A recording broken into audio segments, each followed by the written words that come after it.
తెలంగాణ రాష్ట్రం ఆవిర్భావం తర్వాత అప్పటి CM K Chandrashekar Rao CREDAI Hyderabad property షోకు విచ్చేశారు. ఆ తర్వాత నిర్మాణ రంగానికి చెందిన ప్రముఖులతో గంటల తరబడి సమావేశాలను నిర్వహించారు. రియల్ మార్కెట్ వృద్ధి చెందడానికి ఆయన ఏకకాలంలో 16 జీవోలను విడుదల చేశారు. అప్పటికి కేటీఆర్ పురపాలక శాఖ మంత్రిగా ప్రమాణ స్వీకారం చేయలేదు.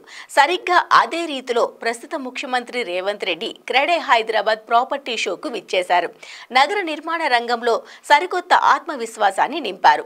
దీంతో బిల్డర్లందరూ సంతోషం వ్యక్తం చేశారు.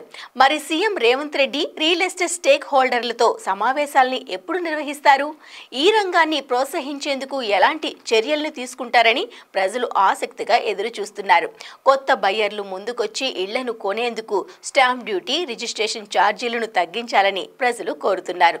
కొత్త అనుమతులు, ఎన్ఓసీలు, క్వారీస్ లేకుండా త్వరగా మంజూరు చేయాలని బిల్డర్లు కోరుతున్నారు. అప్పుడే హైదరాబాద్ రియల్ రంగం కోలుకుంటుందని రియల్ ఎస్టేట్ గురు విన్నవిస్తోంది.